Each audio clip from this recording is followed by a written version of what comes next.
Hello, my name is Les Brown. This is Mamie Brown's baby boy, and I want to thank you so much for joining us. You know, at this particular time, I want you to, first of all, pat yourself on the back and take the time to thank yourself for becoming involved in a process for looking at your life. If there's ever time that we need to begin to stop and think and assess ourselves, that time is now. When you begin to look at the foreclosure rate that's going on in the country and the foreclosures and the bankruptcies, and in addition to that, the violence and people losing their jobs and the level of uncertainty and fear that people are feeling. And I think there's a level of stress in the air unlike anything we've ever felt before. And so just to take the time to think, to pause, and particularly not only looking at what's going on, but asking yourself the question, how's this affecting me?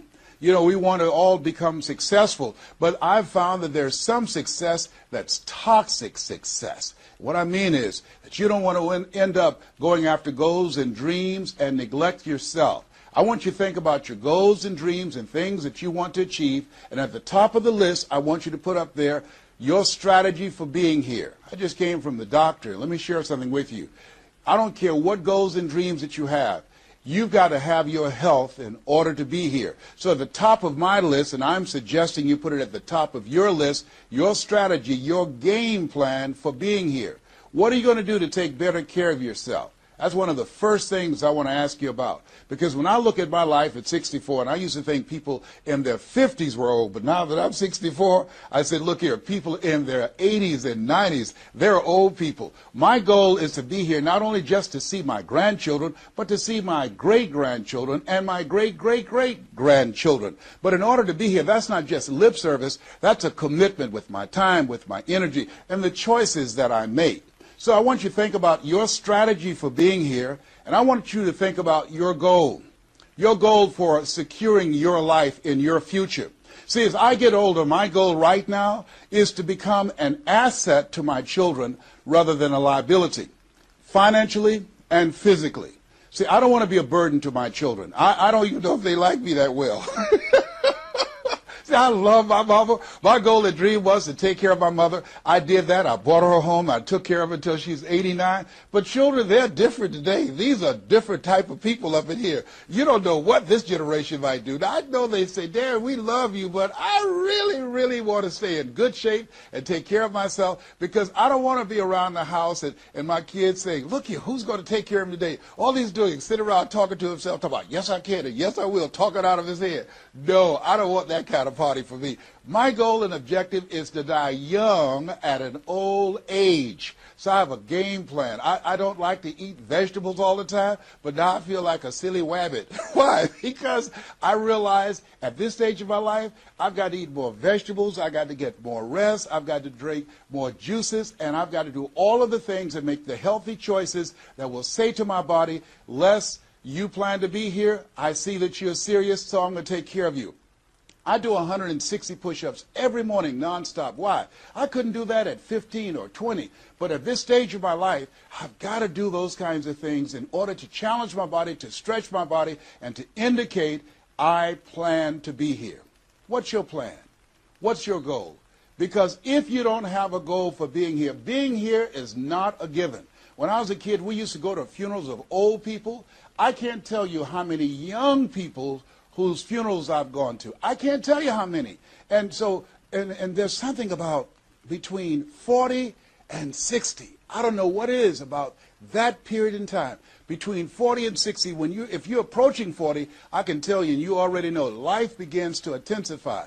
Things happen to you, and things happen to people you care about. Between 40 and 60, if you can make it through that period, you can take a deep breath because most people don't make 60. Most people don't. And why? And I think it's because people just take it for granted that they're going to be here. So I want to share with you some goals and strategies as you think about your goals. I want you to visualize yourself having optimal health.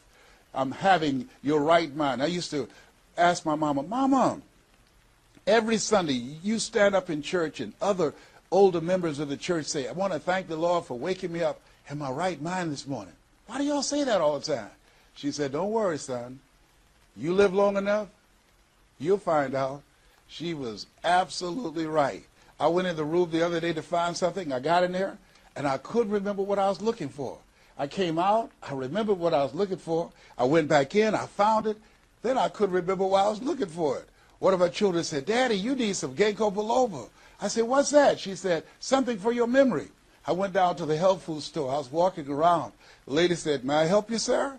I said, I forgot why I'm here. She said, you need something for your memory. I said, I know. So they took me over to a little section, and I bought the stuff, and then I took it home. Now, I can't remember where I put it. So when I got up this morning, I said, I want to thank the Lord for waking me up in my right mind this morning. See, if you woke up in your right mind this morning, that's a good thing. I called a friend of mine the other day, Miss Williams, said, Miss Williams, how you doing? She said, baby, I'm doing good. She said, I went to the bathroom by myself, not all myself. I said, too much information, too much information.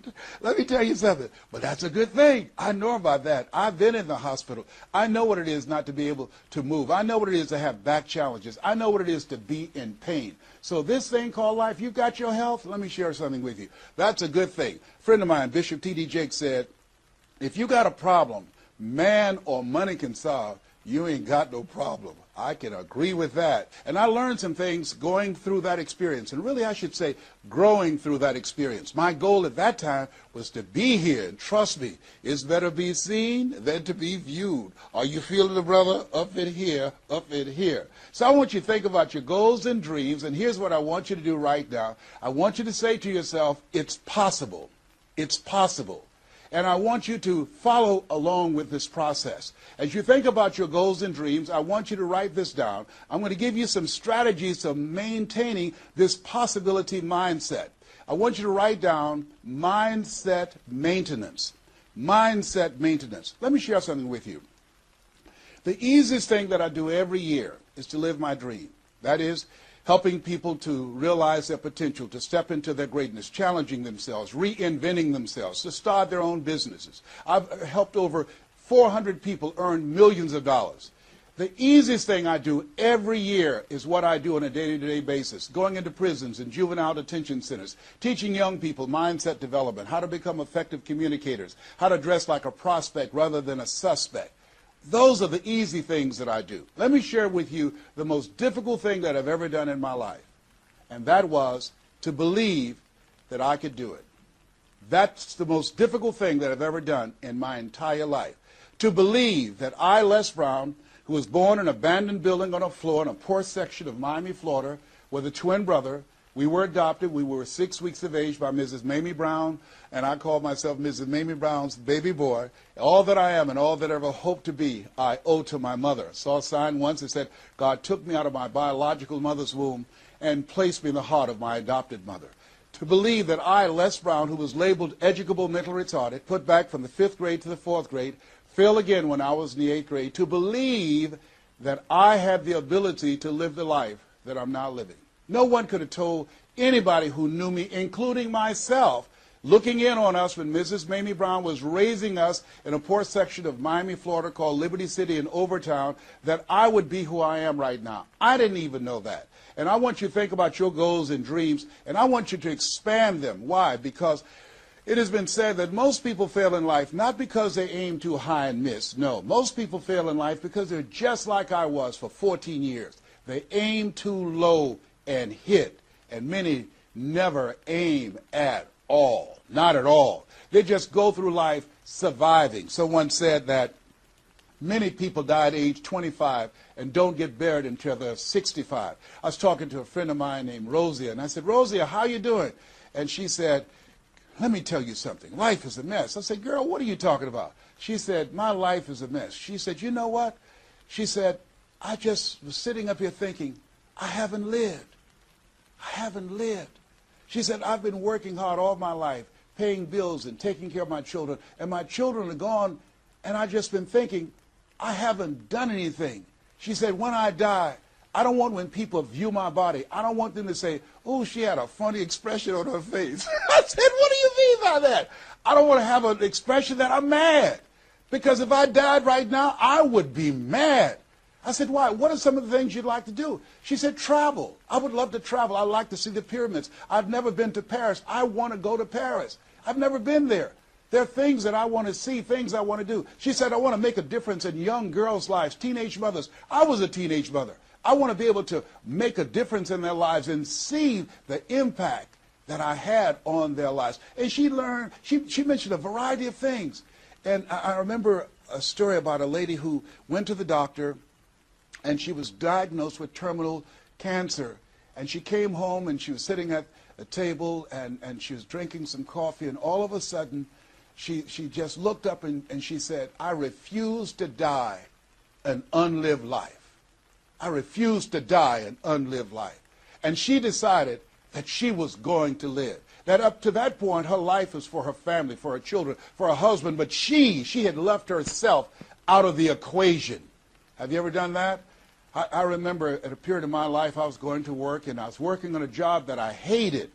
And at the same time, I was praying that I wouldn't get fired. I was praying that I wasn't laid off. I was miserable. Nobody was holding a gun to my head, but I showed up every day, and I used a flimsy excuse. Well, I got to pay the bills. I've got a car payment I have to pay. I have a family. I have children. I have a car note, and I have a mortgage note I have to pay. I've got to survive. I was showing up for a paycheck. Ladies and gentlemen, that's not living. And a friend of mine said, you know when people change? And I said, no. He said, when they get to the point when they say, I've had it. I've had it.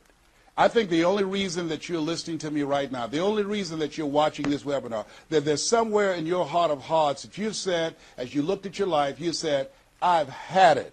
And not only have you said, I've had it, but you said also in your heart of hearts, I can do better than this. And let me share something with you. You can. Because if anybody told me, and I'm going to share some things with you that I've done, not for the purpose to impress you, but to impress upon you what the possibilities are when you work on your mind and have mindset development. Because I've found that how people live their lives is a result of their state of mind. It has been said, you don't get in life what you want, you get in life what you are. So part of the process, number one, is expose yourself to positive messages. See, what I'm doing right now, I'm distracting the story that's going on in your head right now. How you live your life, how I live my life, how all of us live our lives is a result of the story we believe about ourselves. And most of us are born into stories. I was born into a story where we were poor, but we didn't know it. I didn't know we were poor until I got on a bus with my mother going to do domestic work on Miami Beach. And when we crossed the Venetian Causeway and I saw those big, beautiful hotels, and I was in the homes with my mother making up beds and cleaning, and we ate the food left over from the families that she cooked for. And we wore the hand-me-down clothes of the children that she kept. And I kept saying, Mama, what is it, boy? As we got ready to pack up to go back home and to Overtown and Liberty City and all the poverty and filth and the violence there, I said, why can't we stay here? Why can't we stay here? She said, Leslie, we can't. Why? Because we can. Why, Mama? Why can't we? She said, it's just the way it is. Now shut up. And I kept saying to myself, why is that the way that it is? And I guess I was okay for Wesley and Margaret Ann and Leonard and Angelo and Sharon and Linda, but it wasn't okay for me. I was curious. I wanted to live like Mr. Sidursky lived. I wanted the big car that he had. I wanted that big home that he had. We lived in a 2-bedroom apartment. It was 7 of us, plus Mama. He had a big mansion, just 3 of them, 10,000 square feet. I said, Mama, what is it, Leslie? One day, I want to buy you something just like this. My brothers and sisters, when we were on the bus going back, they were just engaged in playful things. I was thinking and dreaming. Mama didn't understand why I was thinking like that, because I'd been exposed to positive messages. I had to take care of Mr. Sidursky. I had to shine his shoes and clean his office. And every day when he was listening to motivational messages, I was hearing those things too. Earl Nightingale, we become what we think about. All of us are self-made, but only the successful will admit it. In order to be successful, you must be willing to do the things today others won't do in order to have the things tomorrow others won't have. Your mind is a machine. You must program yourself for success. Wow. When I heard those words, I said, wait a minute. I could program my mind for success. I can program my mind for wealth. You can too. Trust me. I've earned over $55 million in the last 28 years. Anybody told me that I would be doing what I'm doing right now? I spoke recently in Sweden. They paid me 40,000 euro for an hour speech. I had no idea that this Les Brown that you now see have the ability to do that. I used to work for the Miami Sanitation Department as a garbage collector. I used to be a janitor. I used to do door-to-door sales. I used to work for Sears in Miami on Biscayne Boulevard. I had no idea this Les Brown that you now see had the ability one day to give lectures at Harvard or Yale or Dartmouth University. I had no idea that this Les Brown existed. I don't tell you that to impress you, but to impress upon you. There is more in you. Simba, there's more in you than you have been expressing. All of us have seen Lion King, some great symbols in there. And I say to you, there's more in you right now than's represented in your bank account. There's more in you right now that's being reflected by your life right now. Your life is not a true reflection of your potential. You have greatness within you. You have the ability to do more than you can ever begin to imagine. There's a reason that my favorite book says, as a man thinketh, so is he. And as he continues to think, so he remains. In order for us to begin to break into that level of greatness that we have within ourselves, you have to make a conscious choice every day to expose your mind to positive messages. So I put myself on a regimen. I do this every day, and I suggest that you do it. Write this down. Number one, listen to motivational messages every day. If you have Choosing Your Future, a set of tapes, the CDs that we produce, or Creating Your Greatest Life, I guarantee you, if you do what I'm sharing with you right now, for 6 straight months, every day, your life will never be the same again.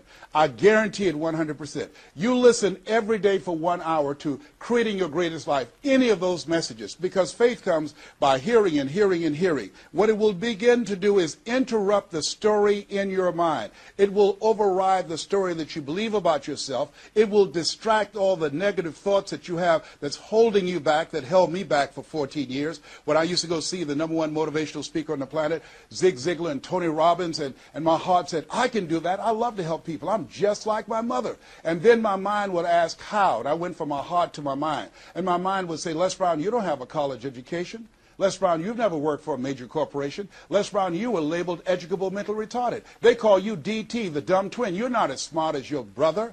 Have you ever thought about something you wanted to do and you convinced yourself that you couldn't do it? See, sometimes we need to have some external voices. And so by listening to motivational messages, that began to override the negative thoughts that I had about myself in my mind. And it gave me a new story and empowered me and gave me a vision of myself beyond my circumstances and mental conditioning and started me to writing a new chapter in my life. And so now, money will never be another issue for me. And that was an issue for most of my life because I didn't know what I didn't know and I thought I knew. So one you have to do is that you have to have a mindset development strategy where you are deliberately taking an hour every day listening to a motivational message. Every day. Here's something else. Read 10 to 15 pages of something positive every day. Why? And read it with conviction and stay focused. 10 to 15 pages every day. This is 7 days a week? Absolutely. Absolutely. Every day, McDonald's know that you know where they are.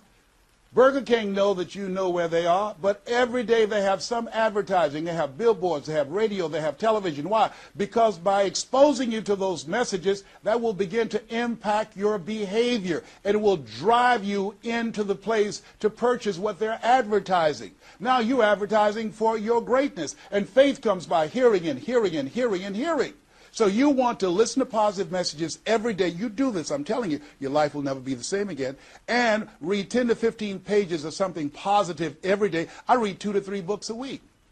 Why? Because I have goals and dreams of things I want to achieve. I want my life to count. I want to make a greater impact. At this stage of my life, I'm working on my children's education. A good man leaves a legacy for his children's children. So I'm working on their education at this point in my life. And as I begin to look at myself, in order to achieve more and to do more, I know I have to work more on my mind. And let me give you an example of how this works. The most money I've ever earned in an hour and a half, $260,000. That's the most money I've ever earned in an hour and a half. A lot of people work a whole month and don't do that, or 6 months.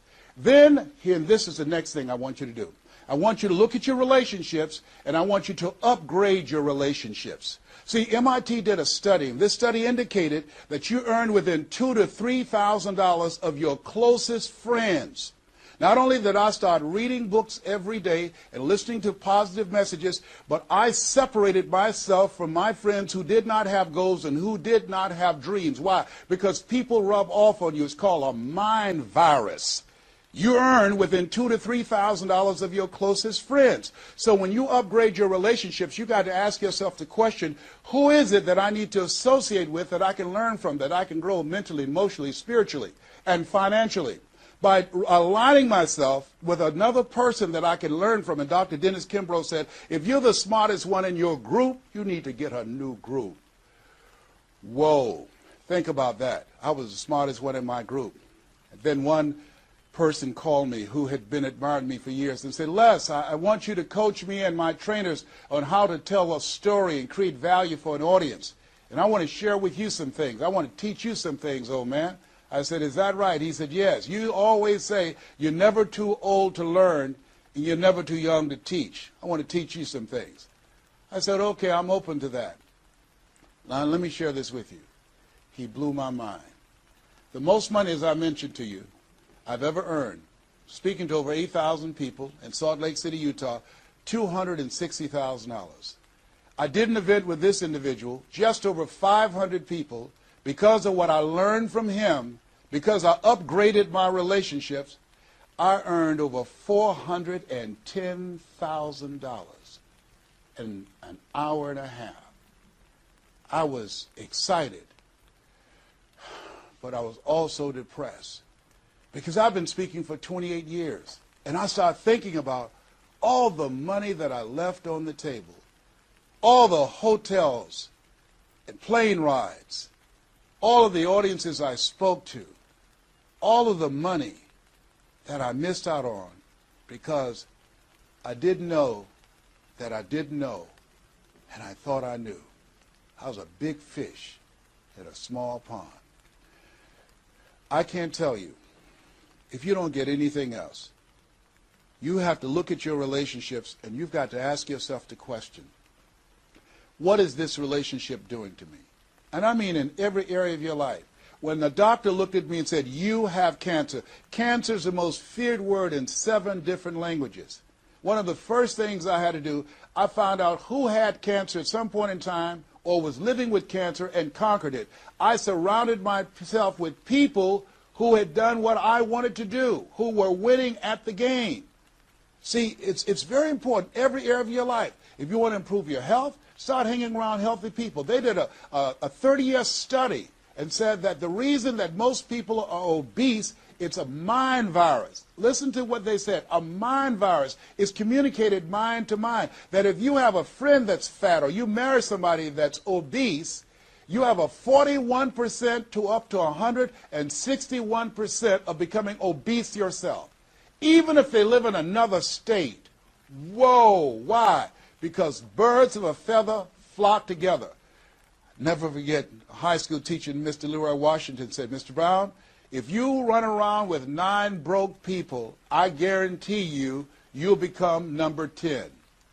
Whoa. Think about that. Part of your mindset development, not only listening, not only reading, but you have got to look at your relationships, upgrade your relationships, and continue to evaluate them and make sure they're an asset to you and not a liability. My son John Leslie is a motivational speaker. He has a saying, who should you count on and who should you count out? See, there's some relationships that can start out real positive, and then sometimes we outgrow people. Has that ever happened to you? Have you ever outgrown someone? Somebody you used to be close to, used to be your bosom buddy, and then you haven't been together for a time, and then when you get together, you have absolutely nothing in common. Sometimes that happens with family members. My twin brother, it's a strained conversation because he's talking about, Les, did you hear who died? No, I don't get up reading the obituary column. I'm glad my name is not there. Hello, I don't care. I'm focusing on living. Our conversations are so different.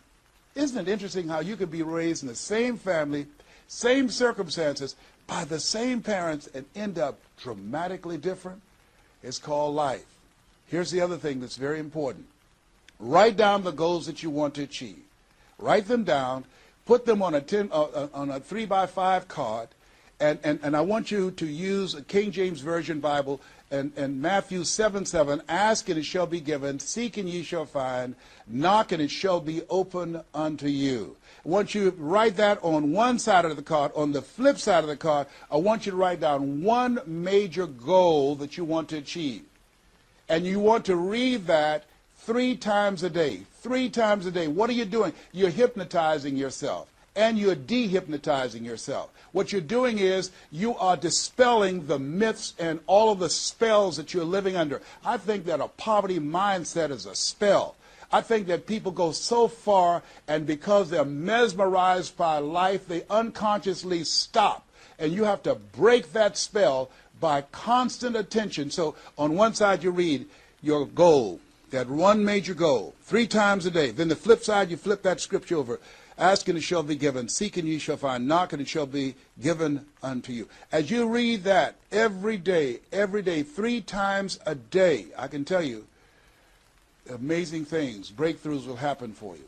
Now, we're going to take a break right now, and I want you to take the time to think about this one thing. What is it that you're going to do differently? Because in order to do something you've never done, you've got to become someone you've never been. You've got to be willing to give up who you have been to give birth to who you can become. I want you to take the time and write down one radical change that you're going to make about you. And you know, if you do that, your life will never be the same again. This is Mrs. Mamie Brown's baby boy, Les Brown. We're going to take a break right now, and we'll be right back.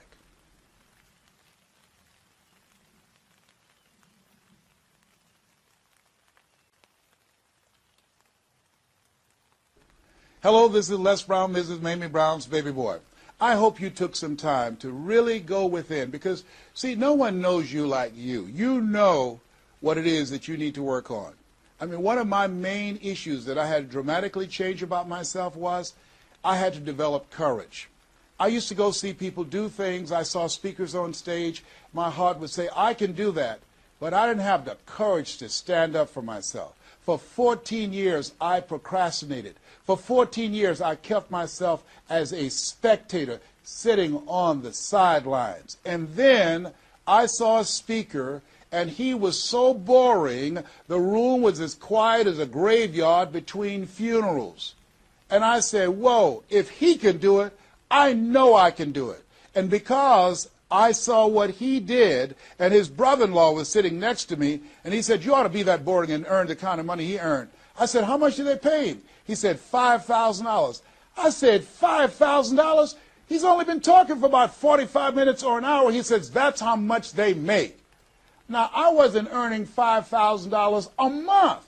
I said, wait a minute. If he can do that, I know I can do that. Have you ever done that before? He gave me courage. And so at that moment, now that was a decision. I didn't have to have his example of somebody that was less talented than I was to give me the courage. I should have had the courage to stand up myself, to believe in my own stuff. But the truth of the matter is, I didn't. And I can't unscramble those eggs. I cannot pull those years back. I cannot recapture those 14 years. Maybe, that's my favorite book says, forgetting those things which are behind, reaching forth unto those things which are before.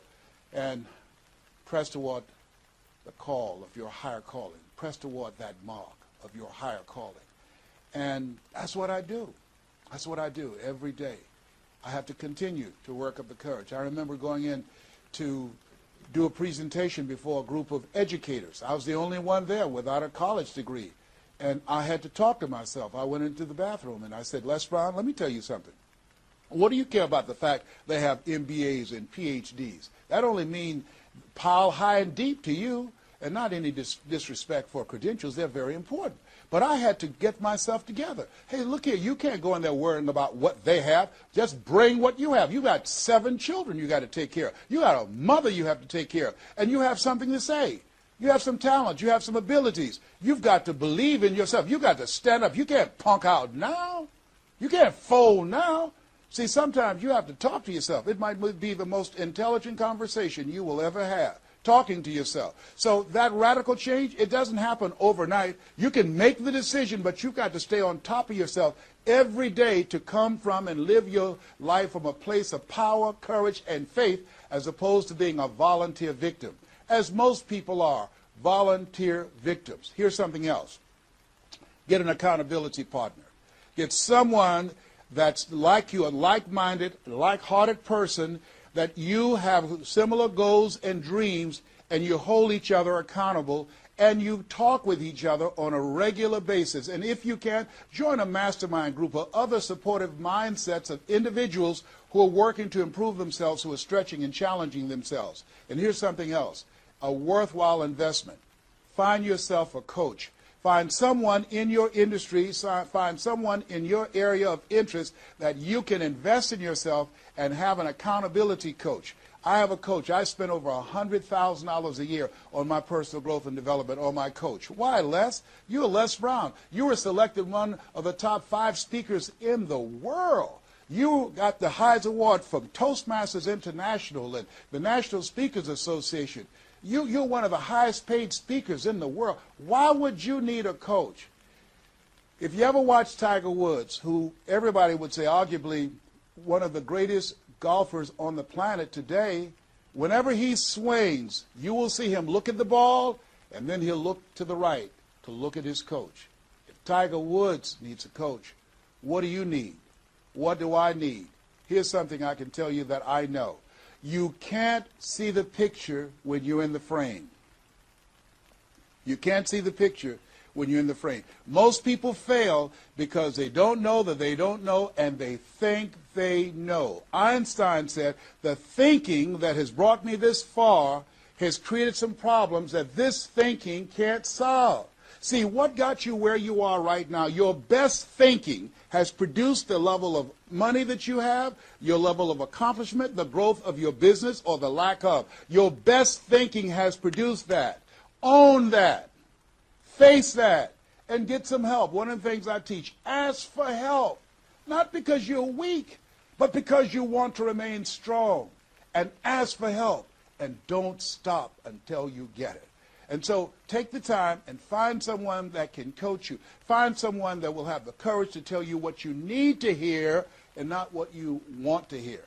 And that's what I have in Mike Williams, who's been my coach for the past 38 years. And I shudder to think what would have happened to me. I used to be a disc jockey, Les Brown, the man about town, LB, Triple P. There were none before me, there will be none after me. Therefore, that makes me the one and only. Young and single, love to mingle, certified, bona fide, duly qualified to bring you satisfaction and a whole lot of action. I was bad, baby. Yes, I was. And this guy said, Les, you're more than a disc jockey.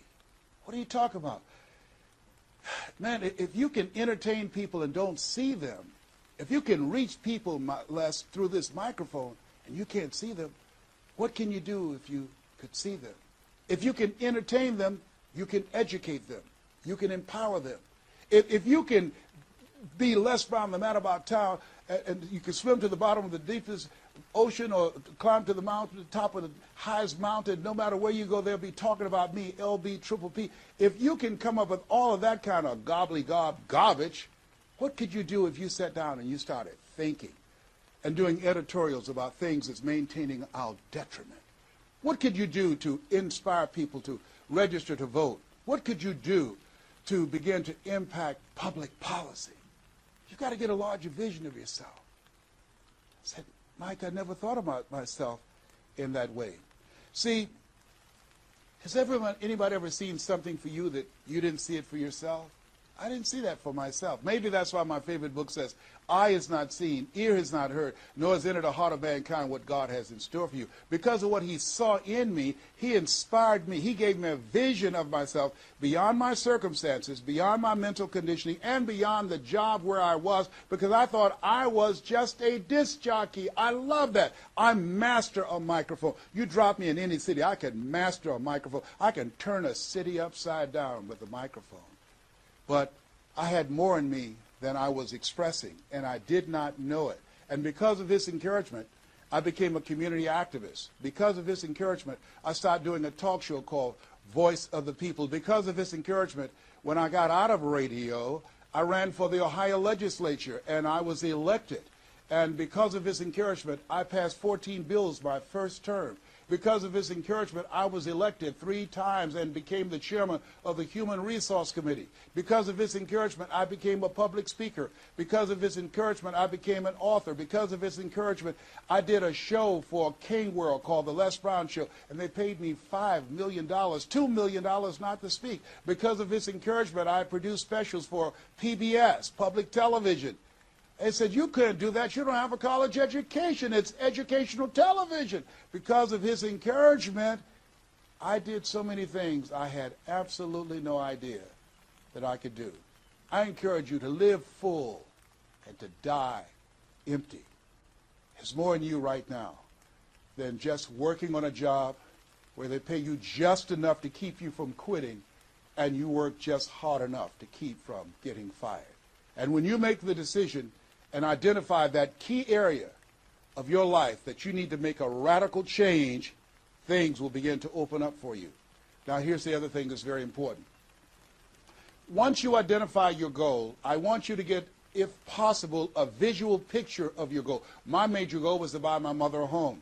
I got the picture of the home with a 12-foot swimming pool and a basketball court on a golf course. I bought that home for my mother. It cost just over $400,000, 10,000 square feet. I had a picture long before I had the money and the down payment to get it. My goal was to be known nationally and internationally as a speaker. I had that goal. I had a card that I had on one side, asking and shall be given, seeking ye shall find, knocking and shall be opened. On the other side I had, I'm the world's #1 orator. I produced that result in my life. I had a goal of becoming a talk show host. I used to watch Phil Donahue, and I put my picture on the screen of the television. As I listened to the program, I visualized myself there. And I was called by King World Production, and I had my own talk show. Well, it was the highest rated, fastest canceled talk show in the history of television. Well, at least I had one. It's called Life. Now, here's something else. You will fail your way to success. Trust me on that. You can have a lot of failures, a lot of disappointments, but you will fail your way to success. Goethe says, that which does not kill you will make you stronger. See, 85% of people allow their fear of failure to outweigh their desire to succeed. That's why you have to be of good courage. You have to have courage. When life knocks you down, I have a saying, try and land on your back, because if you can look up, you can get up. So once you look at and decide the goal that you want to put some things, or put a treasure board or a goal board and have pictures of the goal that you want to achieve so you can see it every day when you get up in the morning and the last thing at night. You're programming your subconscious mind where 9 out of 10 decisions that you make comes from there. Here's something else. Not only do you want a physical picture that you can see every day to remind you to keep you on course, but the other thing that's very important in achieving your goals, writing your goals down in detail and having 7 action steps that you take every day. Now, Robert Schuller said, by the yard it's hard, but inch by inch, anything is a cinch. You want to think about what are the things I need to do every day. Break it down into increments. You have your 30-day goals, and you have your 3-month goals, and your 6-month goals, and your 1-year goals, all right? You want to break it down in increments. What do you need to do starting today? Don't squander any time. There goes a second. There goes another second. There goes another second. And all the power in the world can't bring it back. So what are 7 things that you can do starting today? And then once you do those 7 things, then you work on all the other stuff. But what are the 7 most important steps that you can take that can move you in the direction of your goal? And when I decided to become a speaker, I started memorizing quotes every day. That was one of the goals I had, to memorize quotes. I have probably over 400 to 500 quotes and statistics in my head in all kind of areas. I've spoken at the National Convention for real estate conventions, RE/MAX. I've spoken for doctors and lawyers. I trained over 5,000 doctors last year, teaching doctors how to communicate with their patients to increase their taking of their hypertension medication, to increase their compliance from 30%. I was paid $640,000 in 1 month, Monday through from Monday through Thursday, 30 minutes a day. A lot of people work a whole year and don't do that. I don't tell you that to impress you, but to impress upon you. You've got greatness in you. You can do more than you can ever begin to imagine. I had no idea this Les Brown UC existed. I had no idea. And the reason that you're watching me now is because you know in your heart of hearts that you can do what I've done and even more.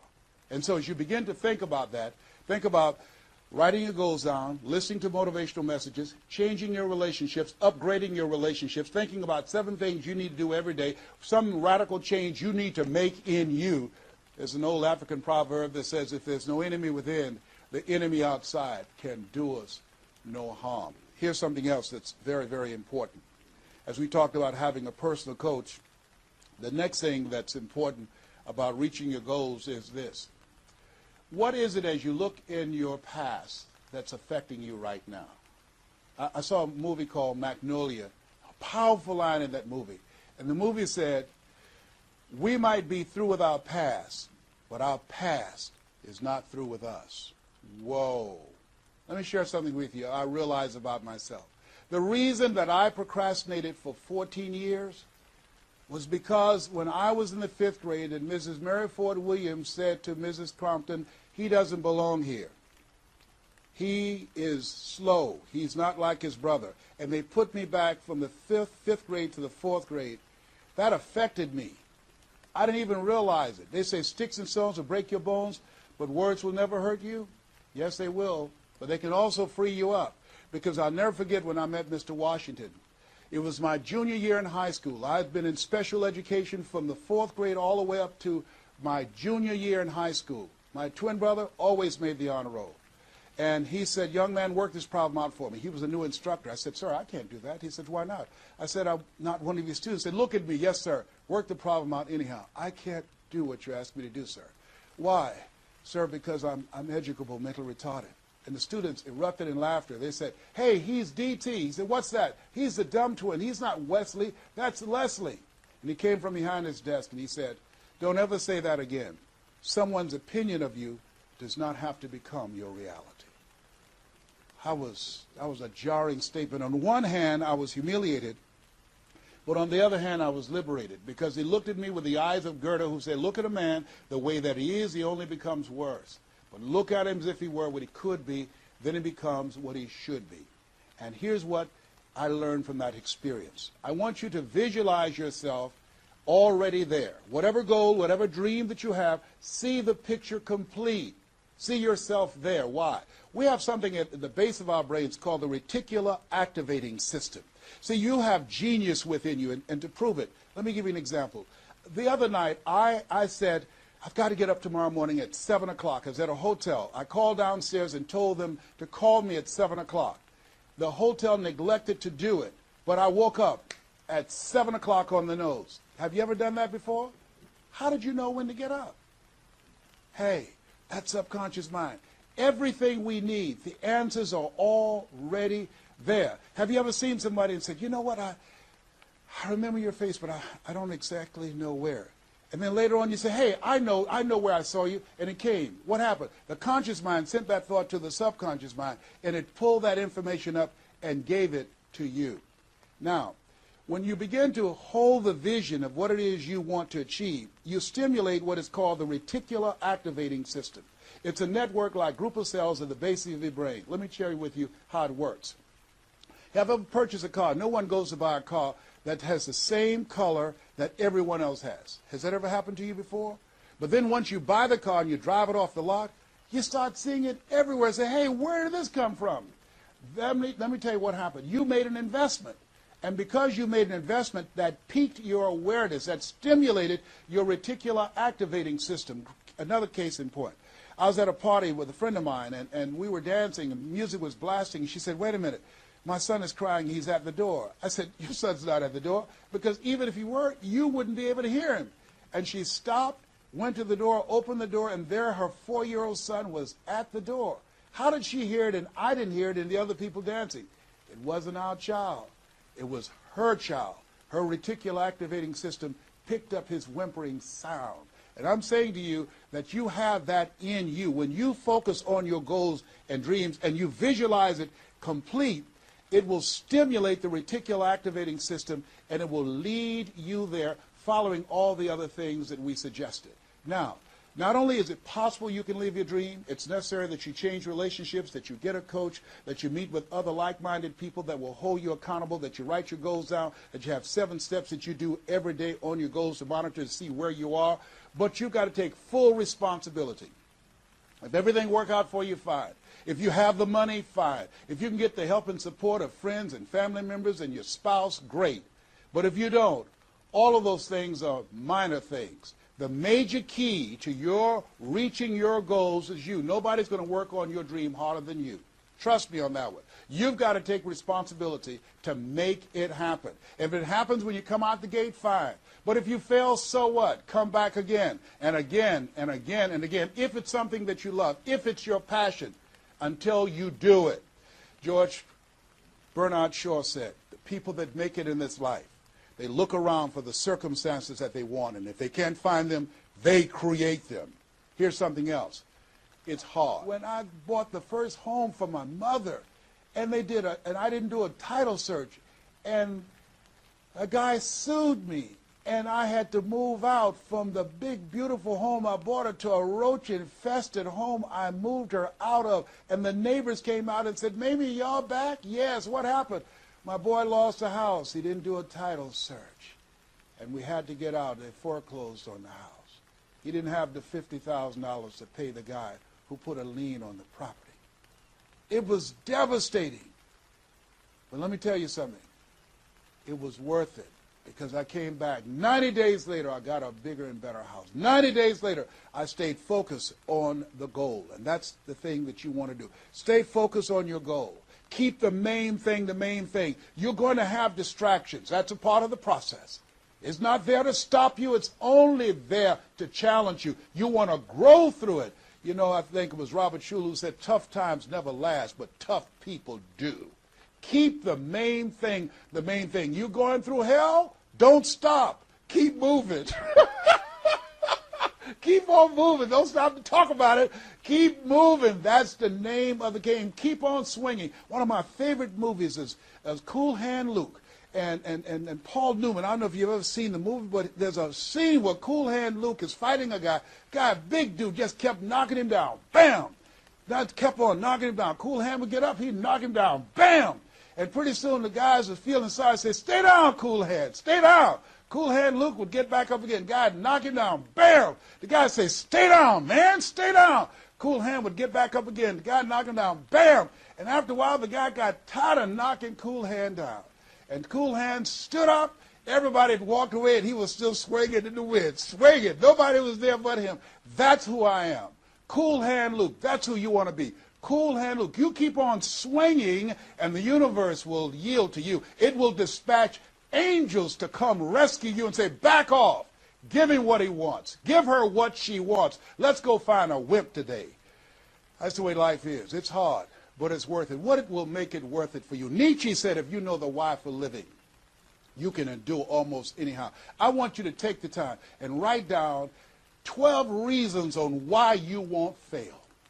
Because when the tough times come, and they're going to come, when life hits you on the blind side, and that's going to happen, your children start going crazy, or someone you thought you'd be married to for the rest of your life, like I went through, and they decide they want a divorce, called life.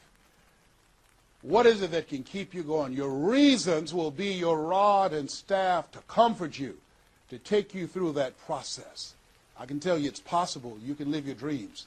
It's necessary that you surround yourself with people you can learn from and grow from, that you write your goals down, you work on them every day, that you have a made-up mind, I am going to make it.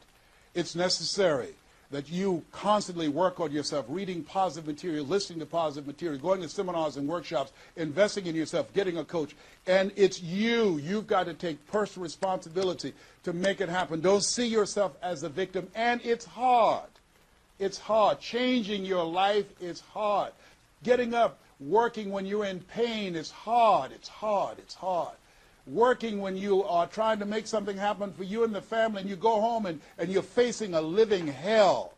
where you need to refuel and replenish yourself mentally and emotionally and spiritually, and you got a battle in your home base, it's hard to keep your spirit up. It's hard. And people don't see the vision. They don't believe in you. They say, oh, you can count on me, and they're not there. They just lied. They're only there when they need you. It's hard. I can tell you, it's worth it. The sacrifice that you have to make, I can tell you from my experience, it's worth it. So take the time to write down, what are those 12 reasons of why you won't give up? What is it that will make it worth it for you? And once you find that, you will create some momentum in your life, and then it's done. It's done. Stick a fork in it. It's done. Here's something I want you to keep in mind. Life is a fight for territory. It's a fight for territory. And once you stop fighting for what you want, what you don't want will automatically take over. I want you to read that. I want you to memorize that. I want you to put it someplace where you can see it. I want you to keep that in mind. Life is a fight for territory. And once you stop fighting for what you want, what you don't want will automatically take over. Once you stop fighting for financial freedom, I am cancer-free, I'm debt-free, and I'm drama-free. I have the faith to call forth those things that be not as though they were. I'm fighting for my peace of mind. I'm fighting for my freedom. I'm fighting for my children's children's children. I'm fighting to create a brighter tomorrow. I'm fighting to make a difference in life. I'm fighting to make my print, to leave my mark. I refuse to die an unlived life. And that's what you are doing right now. You're saying to yourself, I refuse to die an unlived life. I want my life to count. I want my life to mean something. I want not to be a burden to anybody. I want to control my own future, to write my own check, to control my own destiny, to do what I want to do when I want to do it. Not to answer to anyone else but myself. You have it like that. The only reason you're watching me is because we're cut from the same cloth. We're branches of the same tree. The only reason you take the time to invest in your time, your money, and your energy to just stay here and focus right now, because you feel me in your heart. Where your heart is, there your treasure is also. As a man thinketh in his heart, so is he. And I say to you, keep in mind what I said. Life is a fight for territory.